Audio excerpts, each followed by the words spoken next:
Thank you, Shuja, and thanks everyone for the presence of all of you esteemed participants today. I am delighted that I have this opportunity. In the interest of time, I guess I'm going to just share a brief analysis of my book, again, the name of the book is Prosperity for All Nations. So we'll focus on what causes poverty and how prosperity for a nation can be achieved. I've spent about 6, 7 years researching this topic, and then at the end I have put this book together. At the end, I guess again, at the end of this conversation, I'd like to learn from you and understand how we can move this message forward. So I think let me just give you the summary of the book. Just from the overall view, a lot of things I'm going to say. Again, all of you are highly qualified folks. A lot of things may sound redundant, but just to be on record, I'll share those. So the simple thing I was struggling with is when a child is born, we are all equal. So what is the reason for poverty for some nations and prosperity for others? So after my analysis, the secret of national prosperity is that, and I'll quote Professor Brian Stevens, who says, the opposite of poverty is not wealth. Again, the opposite of poverty is not wealth, it is justice. So injustice manifests as corruption. So I'm specifically focused on the abuse of official power. So I think just, to summarize, the fundamental requirement for prosperity is accountability and justice. Even in the US, some people have this misconception that it's based on freedom. It's not based on freedom. It's the freedom to do the right thing. If you do the wrong thing, you'll get punished. Now, what causes injustice? Injustice and corruption occur due to concentration of power, enabling the powerful to violate the law and get away with it. As I guess a famous person, John Acton, had said, power corrupts and absolute power corrupts absolutely. So corruption cannot take place without having the power to do it. So what does it take, to reduce corruption and concentration of power that causes it? I mean, that's the part I think is the big question.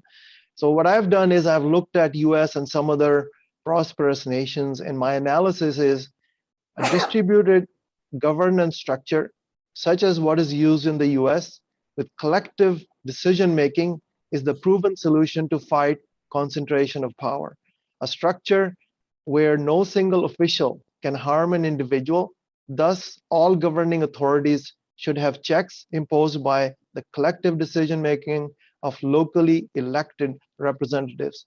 And I'll get into more details and explain these in this opening interlude, which may take about 8 to 10 minutes. So just to talk about justice, 3 government entities directly administer justice to a nation.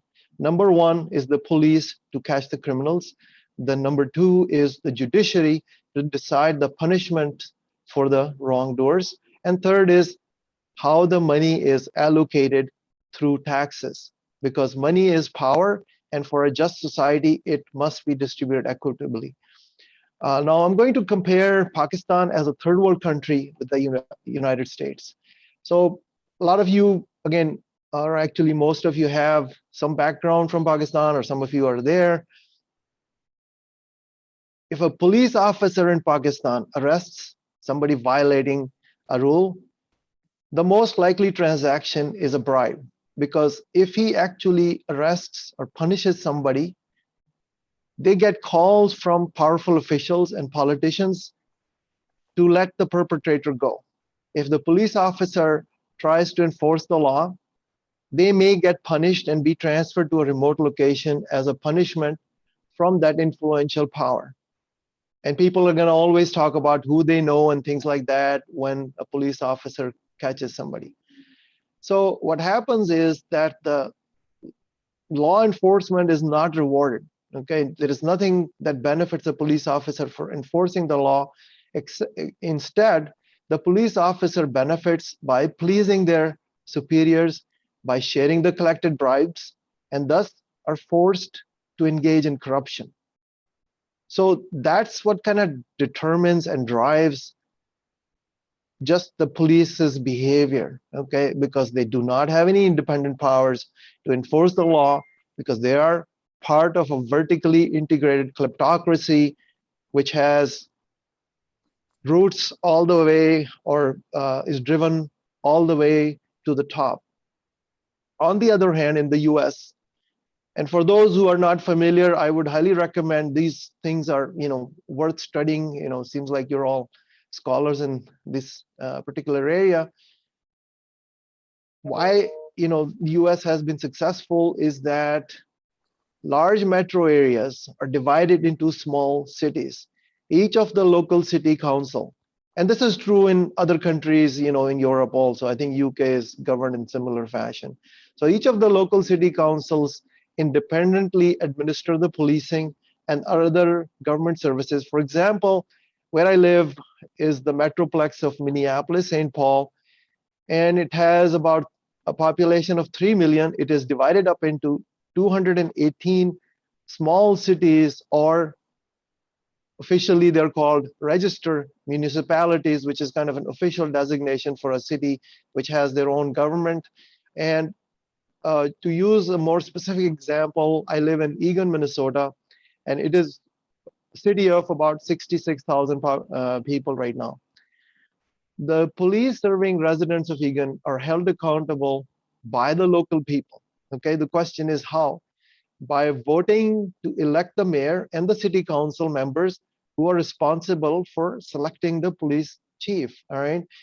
Even the mayor of the small city does not have autocratic powers. It is a part-time position that I know that individual. He has a regular job, but he does this for minimal pay to serve the community. So even him, as the mayor, does not have autocratic powers. He is held accountable not only by the voters, but by 4 city council members. So each city council member is representing a fourth of the citizenry of Eagan. So any decisions that have to be made, all these 5 people have to vote in majority for that 66,000 people population. And I guess just to make an observation, similar structural weaknesses permeate the judiciary in the US versus Pakistan. All right, so just a few other things to talk about, the US system. As part of the distributed structure, both the federal and state governments operate court systems. So I'm going to focus now on the judiciary in the US and in Pakistan. The state courts handle the majority of cases concerning individuals. Federal courts only decide specific cases as the constitutionality of a law or matters that may span across many or multiple states. So an individual does not have to deal with them in general. So in all states except 7, 7 small states, judges are elected directly by the people that they serve. All right, and even in the 7 states where judges are not elected, they're elected by the state representatives. The other part is, even if there is an elected judge, they do not have autocratic powers. The majority of the trials are decided by jury, which is representing a cross section of the community. So this is where, again, that distributed decision-making powers are enforced. The court structure varies by state, and again, even in the population of Minnesota of 5.6 million, there are 87 counties, and each of these court systems operate at the county level.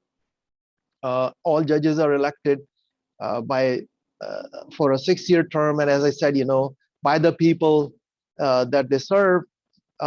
And then, this is how the local population can hold these judges accountable. I mean, they have to be qualified to be a judge, but even to become a judge, you need to be elected. Again, this concept of elected judges in third world countries, especially Pakistan, is completely absent, right?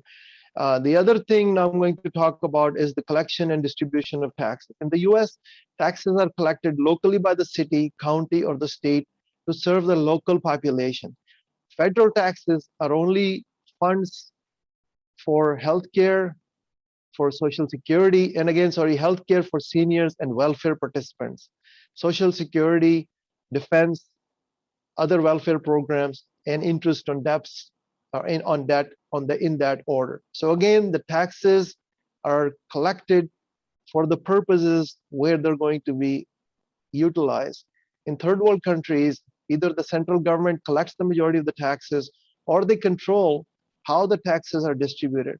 That is why if you see Lahore or some other cities, they have tree-lined boulevards and flyovers and beautiful lights, but outside the city, the poor people living in villages lack access to water, electricity, and roads.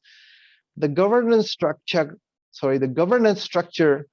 and checks with localized collective decision making are implemented every level in the US and other countries. I'm just using the US as an example. Even in the schools, we have school boards which are elected members who are just volunteers. There is no pay for the school boards. Even or the parks, they have park boards to manage parks within a city.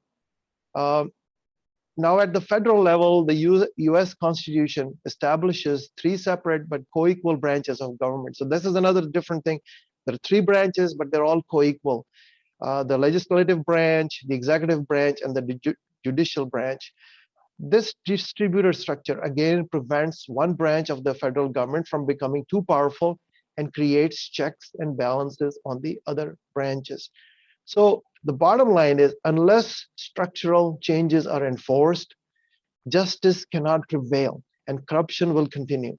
With injustice and corruption, prosperity would never materialize.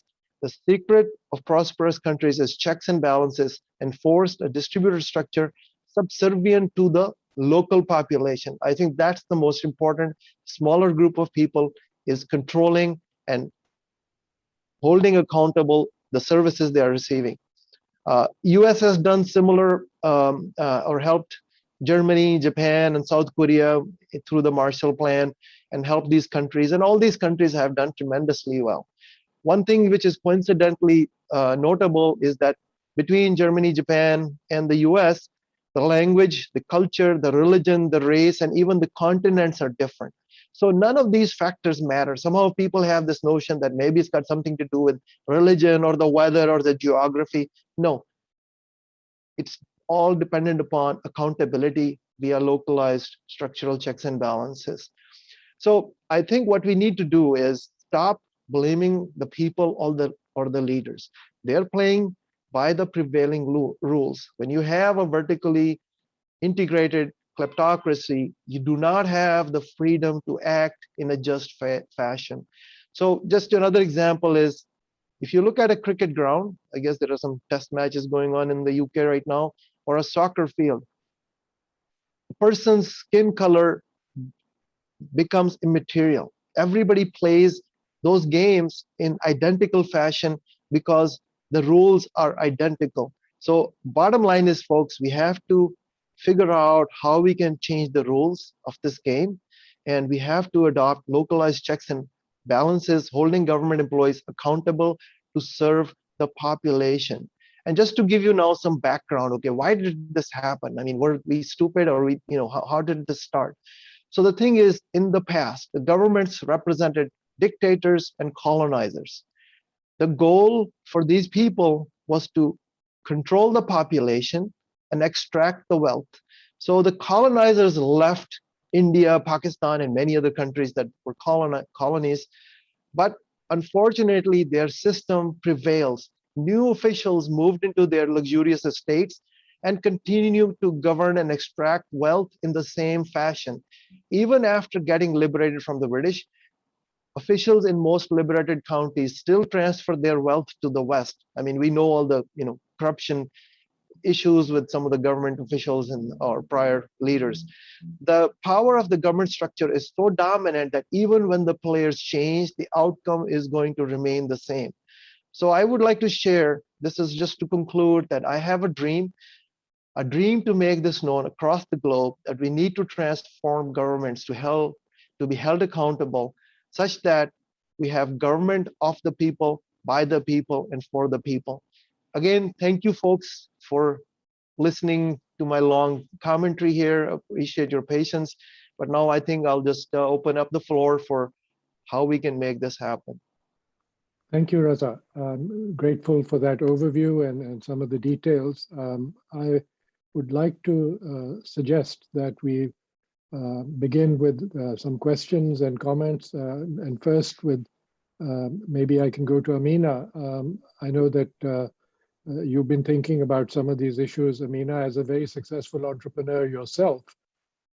So maybe I could ask you to pose one or two questions, and then while Raza is responding to those, I would request others who also wish to join that answer or discussion to please raise your hand so that we can identify you, and that way we can call on you to ask your question or add your comment. So Amina, please. Thank you, Sridhar. Raza, actually, I'd like to begin with my question on education. As you know that after 74 years, the state of education of government schools is dismal.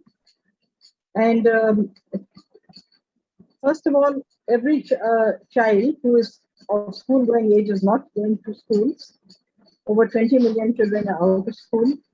And those who are going to schools, particularly government schools, are not learning. And that results in a dropout rate because parents feel that they're just wasting their time. And I think, again, the reason is that, I mean, if just looking at Sindh, there are about over 160,000 state schools in Sindh, and they all run from Karachi. The education department in Karachi is managing all these schools, which leads to, again, very little accountability. And you've heard the stories about these schools being used as by the local landlords as their storeroom, and teachers are not coming. Other people are signing for them, and this happens because the local community is not involved. So I'll be grateful if you could talk about this issue and how we can improve the standard of public school education in Pakistan through changing the structure. Great question. And again, I have a lot of information on these topics in my book, and I would really request, if you folks can review it, and I guess you'll have a deeper understanding of my perspective. So the thing with education, as you said, we have spent 74 years, in this country of Pakistan to do something about it. But since I've been born, I've been hearing the same thing. And my father actually started sort of a quest, and he was part of this Sir Syed University in Islamabad. He thought, somehow if the education can be improved, the situation in Pakistan will improve. But my analysis shows, and I've looked at, pretty much all the countries across the globe, education by itself is not an answer. It is not the root cause. And a few examples I'll share with you. Many, or I should say, the best institutions in Pakistan and the cream of Pakistan typically does not stay in Pakistan. Aga Khan is one of these institutions where their medical program is recognized across the globe, and especially in the US. 90% of their graduates come to the US. Okay, so we educate these people. I'm not saying we stop educating, but we educate these people. We spend a lot of money. I mean, raising a child and educating a person is a very costly endeavor for, as a nation. But then these people are gifted to the US, all right? So the other thing I'll share with you, I have, again, I have stats in my book that there are some countries that have better, education level than the US. Sri Lanka's literacy rate is, 99%. I think there are a bunch of other Eastern European countries where they have very high educational standards. However, education itself does not create opportunities. Even though we think it does, it may help somebody, but if you go to a lot of, in Pakistan, if you take Uber, I've done that many times, and ask the drivers, well, some of them are fairly educated, but they don't have any jobs. So having an education is a consequence of a system that allocates resources effectively.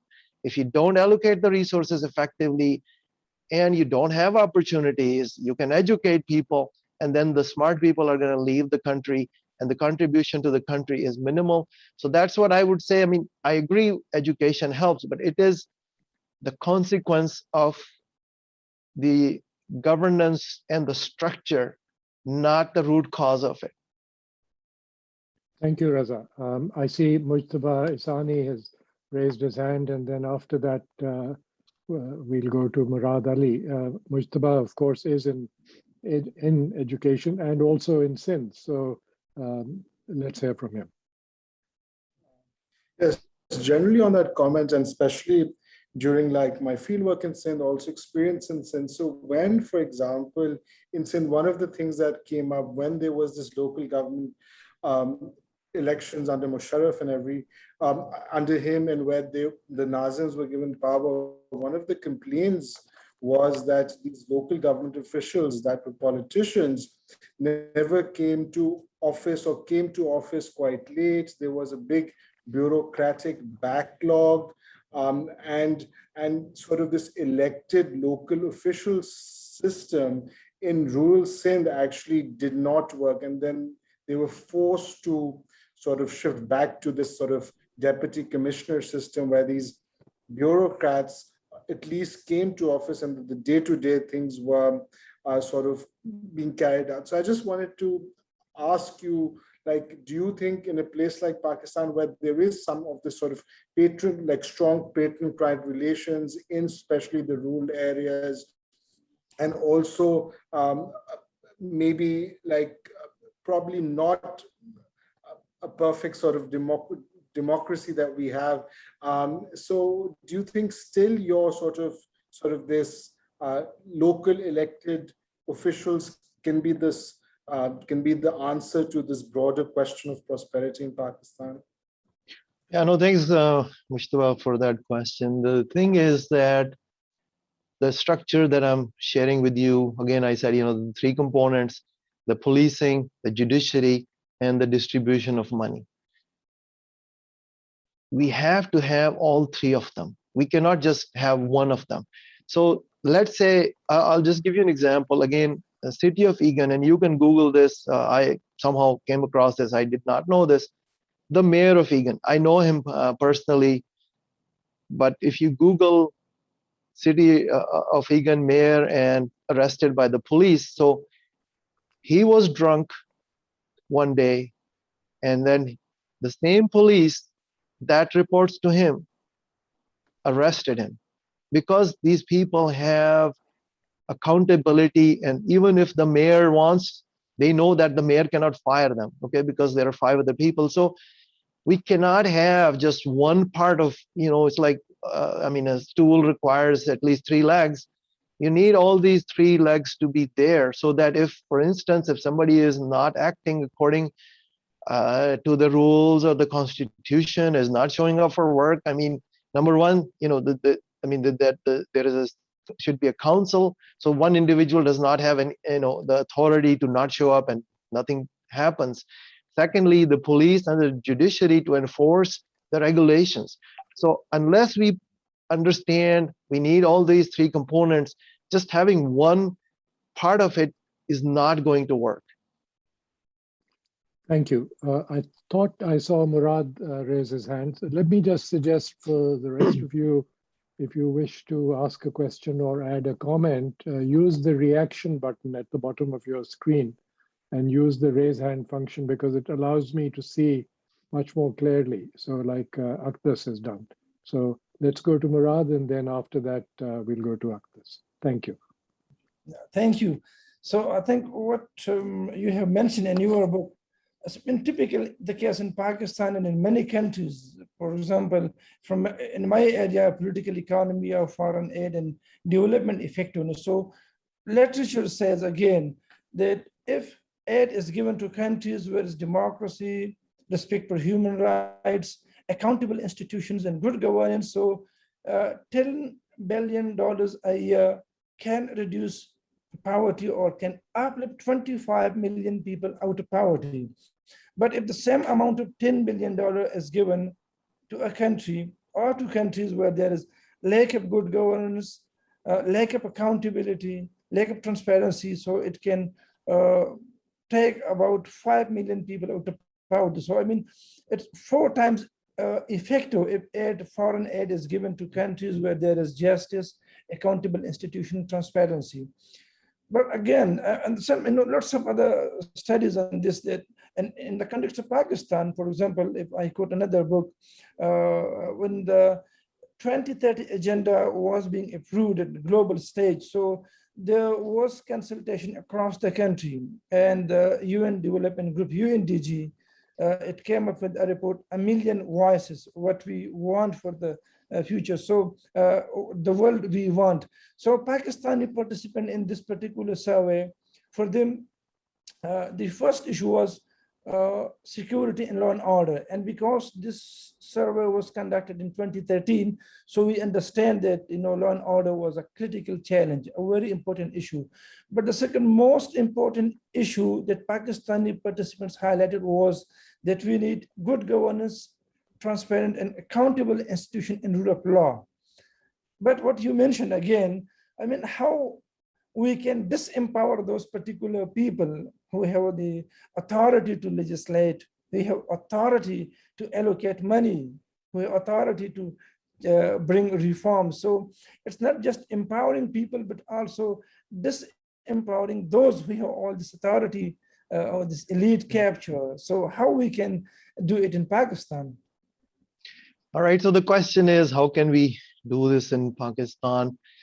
Again, this is kind of the toughest question, but I think my take is what I'm sharing with you folks, and I have discussed this with many people, and unfortunately, it's not what I consider a well-known fact, okay, that without a structure, you cannot enforce accountability. You cannot write in a book that you need to be accountable, okay, that does not happen. So the structure has to change.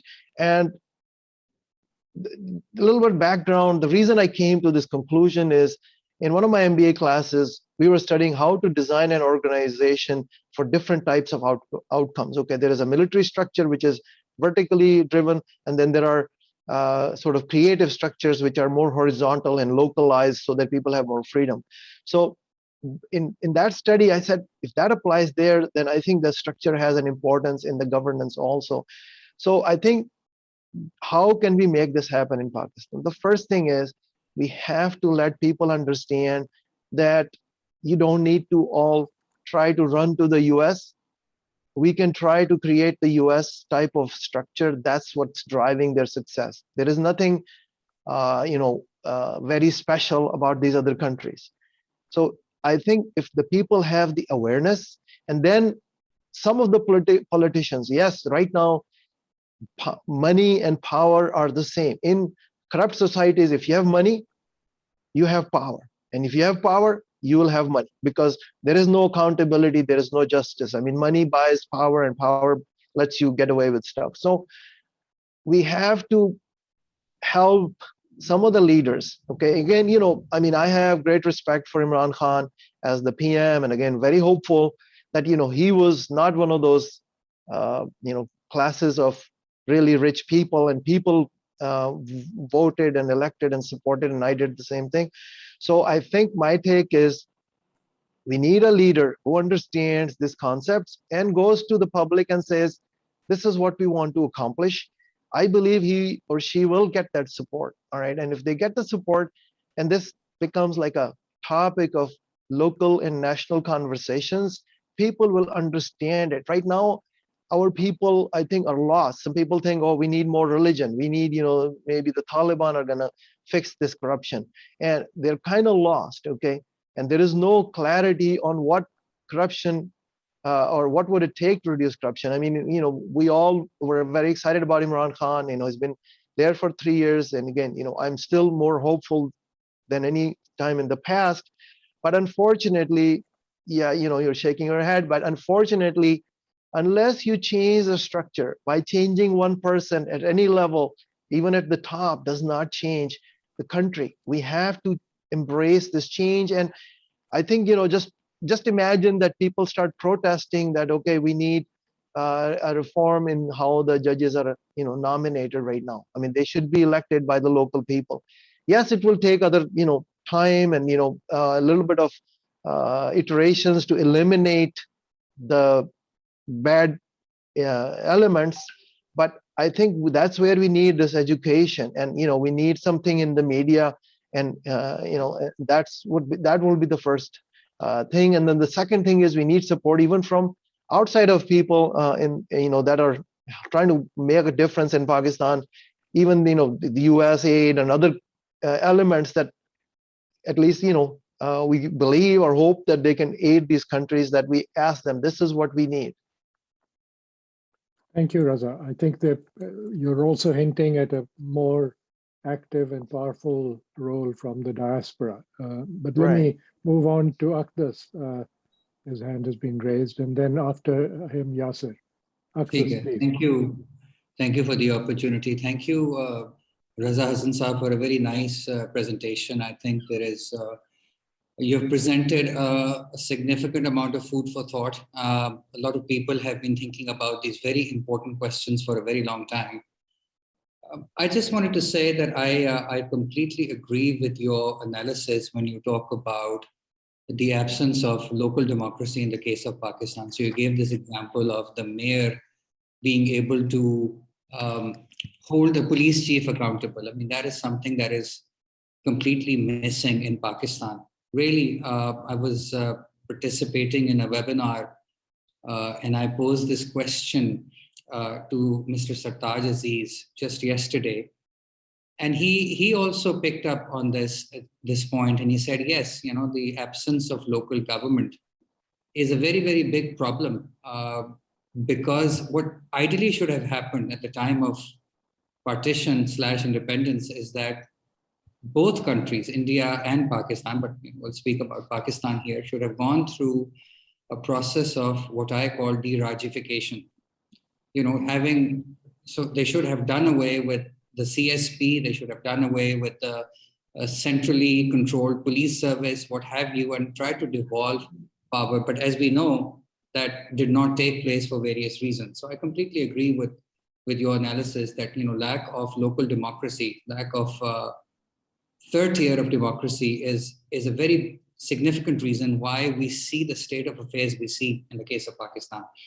Now, when you talk about institutions that bring about checks and balances in the case of US, so you talk about the executive, the judiciary, and the legislature, I think Pakistan is no different when it comes to having its own, three separate institutions. Now, the jury is still out on how effectively these institutions have been able to provide checks and balances on each other or themselves, because there is a very big, significant veto player in the system besides these three institutions. And I think that also needs to be brought into the analysis of, at least in the case of Pakistan. But in terms of the institutions that are present in Pakistan, I think we have these institutions. US is an exception when it comes to the direct or popular election of judges. I think very few countries in the world have direct and popular elections of judges, really. So I think US is an exception. You talk about that there has to be structural change. I completely agree with you, but we haven't really broached the subject or the topic what kind of structural changes are we talking about? Are we talking about, comprehensive land reform in the case of Pakistan, something approaching which happened in India at the time of independence or something thereabouts? And if Irfan can tell you more about that. But I think we haven't really talked about how to get to a situation where most people in Pakistan don't want to leave Pakistan, or we can improve the situation. I think I will proffer a solution here, and I think we haven't talked about improving the quality of the institution of democracy. I think that, in my opinion, has been the key missing variable in the case of Pakistan. For various reasons, democratic dispensations have been interrupted, for the lack of a better word. And I think once we get the institution of democracy going, we can hope to see pro-people policies. We can hope to have a system that offers more accountability. And even right now, with the current dispensation that you talk about, and I'm very glad to see that you have reposed so much confidence in the Prime Minister. But there are people in Pakistan who claim that this is a setup in which the veto player and the current political government are on the same page. So I think the jury is still out on how democratic, quote unquote, Pakistani system is. And I agree with your analysis, but I think the way forward is by strengthening the institution of democracy. Thank you very much. Thank you, Akhlas. And I might add, since nobody is using the word, but it is the role of the army that you're referring to. And in the past, when people in Pakistan have talked about sharing of power, it's not the three branches of government that Raza identified in the US. It was always the troika, and the strongest leg in that troika was always the army chief. That has not changed. I think that is the point that you're making. And so maybe Raza can address that issue. Okay, so I think, again, we have to recognize that there are some people who are benefiting from the weaknesses in the structure of Pakistan at this time, right? And my belief is when you have a weak governance and weak leaders and corrupt leaders, the military becomes stronger. People of Pakistan have, I believe, still a lot more faith in the military than a lot of our leaders, because the leaders are more corrupt. And I'll give you the reason for why. So if you have an elected person, they're elected for a short term, 5 years, whatever is the term. That is the only time that they have the power to plunder. If you have a dictator for life, like Saddam Hussein was, he didn't have the big need to extract wealth from Pakistan from Iraq, because he knew that he's going to be the dictator as long as he's alive. All right. So to me, an elected person without checks is worse than a dictator, because a dictator at least is going to stay there and does not have a short-term period to loot the country. So under these circumstances, the military will become stronger. The other part I would say is that somehow people have this notion that if Pakistan continues to have a political process like India, all right, they didn't have martial law in times. Pakistan does. Had many, I guess, ins and outs of democratically elected versus the military rule. But I really don't see that for an individual, the life is a whole lot better for people living in India. Okay, I think the lifestyle and just the overall per capita income and poverty, both countries face similar challenges. So the thought that, okay, if you have a continuity of political system, somehow it results in something better, I don't see that from my analysis, because again, like I said, for an individual dealing with the police or how they live their life, India and Pakistan are really not that much different. So I think, again, we can say, oh, maybe late or let's wait, but I think we need to change the conversation. And we say that we need to understand why some of these other countries are successful. Why is it that the US does so well, right? And that should be the question, not that we hate the US because yes, they have the power, so they take advantage of that. Outside of the US, the government here is not held as accountable as they're held within the US. So that's what I think the conversation has to change on how the government is subservient to the people, and there's servants of the people, not the rulers of the people. Thank you, Raza. I think it's probably worth saying that to some extent, what is happening in the US and the system that you are talking about is not patented by the United States. I mean, this has emerged in other societies too. Right. And even the Prime Minister in Pakistan talks about the Riyasat-e-Madina, which is a concept of accountability and equality before the law. I think that should be recognized, so that this shouldn't be seen by people in Pakistan or elsewhere as either you follow the US pattern or you don't, because these are universal values that people have. They want to be recognized and they want to have a voice. So let me see if Yasser can add something to the discussion. Yasser.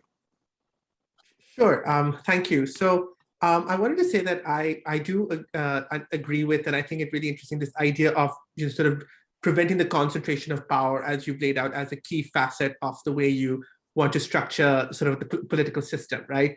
Now, one point I would say, so there are 2 points I want to make. One is that while I do certainly agree with you there, I think the issue that maybe Professor Afzal, for example, pointed out is that if we are talking about ending the concentration of power, if you're in a system where the greatest amount of power is concentrated in one institution, i.e. the military, then perhaps our first reforms should be towards breaking that concentration, right? So, because ultimately then even your politicians are primarily responsive to that one institution, right? That's what you have today in Pakistan. Your primary operation, how do I stay in power, is how do I please the military, right? So if you want to think about incentives to actually break the concentration of power in Pakistan, that has to be one of the key questions, if not question number one. However, I don't work on the military, I work on the judiciary. And I think it's really interesting what you talked about on the judiciary. And so, and the ideas you pointed out towards sort of localizing the judiciary and bringing in some kind of accountability system regarding the judiciary, right? So, you mentioned the idea of judicial election. Now, I think the idea of judicial elections is really interesting, but I think as Professor Afzal pointed out, the US is perhaps anomalous in having judicial elections, right? Elections for judges at a state level. And the reason is, I think that the problem is, what do we want judges to do? We often want judges to do very unpopular things, right? We want judges to do things that are about guaranteeing the law, even if that is not what the majority, the public want at the time. For example, say you are in a district with a regional religious majority, and the question comes about protecting religious minorities.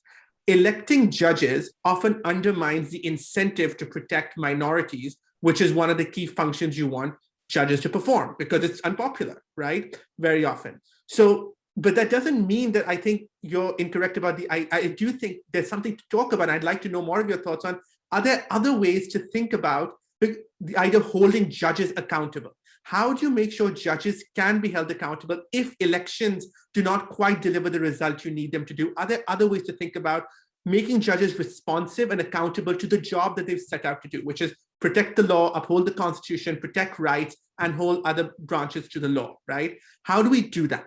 How do we do that in a way that we can hold them accountable to that mission?